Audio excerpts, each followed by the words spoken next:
Good morning, student. As you know, we are already running late with the session. So we have decided to skip few of the chapters from the syllabus. So without wasting time, let's start with the second chapter, An Uncomfortable Bed.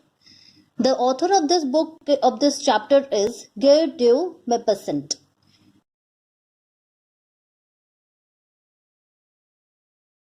Let's know about the author. Author was born in year 1815 and died in year 1893. He was a French writer remembered as a master of the short story form and as a representative of naturalistic school of writers. He depicted human lives and destinies and the social forces in the disillusioned and pessimistic term. So now I'll start with the chapter. I'll give you a summary, and so be attentive and pay heed what I'm going to say about the summary of this chapter. Okay. So does this story begin with the narrator reaching Picardy to spend a hunting season with his friend. He believed that the friend must have planned a prank for him. But when he arrived, the friends fired gunshot and offered him the princely welcome. It was weird because he was being treated as a prince. This made the narrator suspicious, and after dinner, he checked every portion of his room.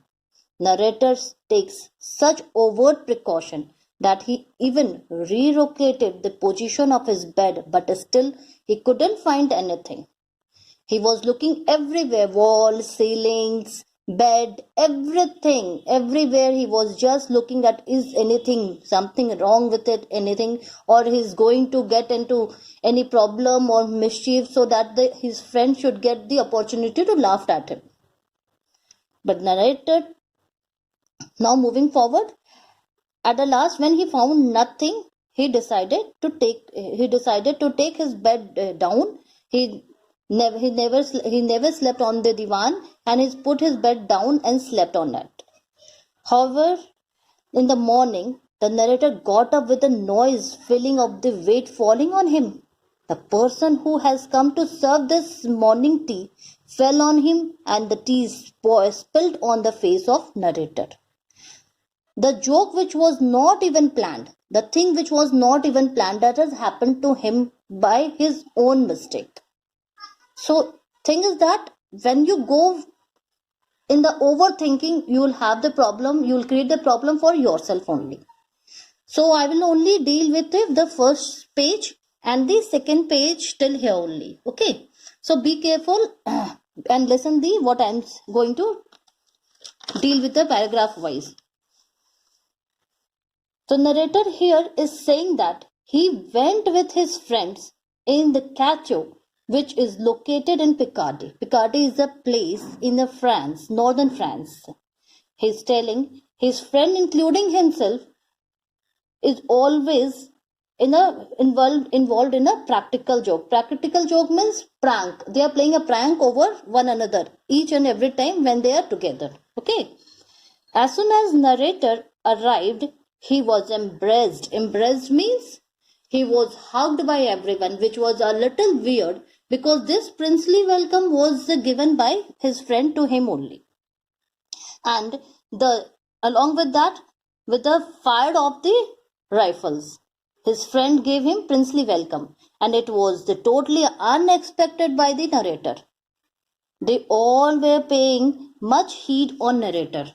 Narrator was just thinking that what is happening, why they are paying so much of the heed, much of the attention on me only. Is there something mischievous? Is there something wrong with them? Why only I am being given attention? So he was very conscious. He was thinking what is wrong.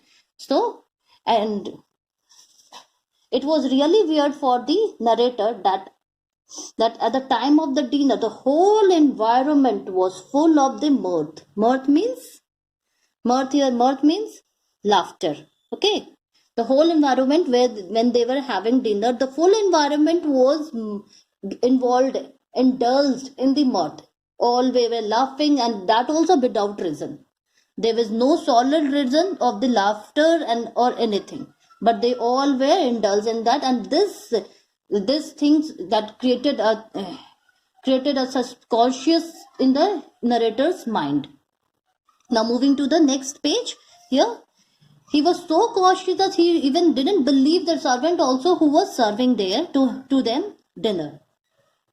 So narrator in his mind that his friend was up to something mischievous with him. Surely they have planned a prank for him. And keeping this in his mind, he was noticing each and everything around him. Now after the finishing his dinner, they decided to go to their bed. So now it was a time to retire. The time to retire means it was time to say good night to each other and go to their room for the sleep. All his friends came along with him to till his room to bid adieu, means to say goodbye to him, to say good night to him, to the narrator. And this was also a thing which make a narrator suspicious. Means he was so conscious why they all are doing such thing with me only. But then also narrator entered the room. He locked the door, but he not took a single step. He first stand still. He was looking all over the things. He had looked on. He looked his walls, ceilings, everything, furnitures, everything, floor and everything. He has seen very, very carefully that is there anything that would make him fool or give the opportunity to his friend to laugh at him. But when he came into the conclusion that there was nothing wrong with anything, he slowly pulled out his bed and decided to sleep down. He didn't give a thought to sleep on the bed. He pulled out his bed and he had never thought to sleep on the divan. He slept on the floor. But the sound, he heard this sound of whisper, means his friend was whispering outside. We can hear the sound from outside the corridor, and he was surely that his friends are peeping from the keyhole into his room. So these all things that make an environment of consciousness, that suspect things that there is something mischievous. Okay, that's all for today. Just I am giving you the few something. This is the homework of today. Find the meaning of these words and make sentence. These words are there.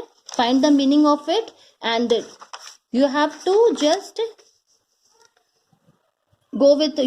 write the question answer of first and second. I'll give you the question answer afterward, but I want that first you try yourself, see how you can write, and then I'll check it, and then afterward I'll give you the answer. Okay, don't always go for a spoon fitting. Try your own. Okay, thank you.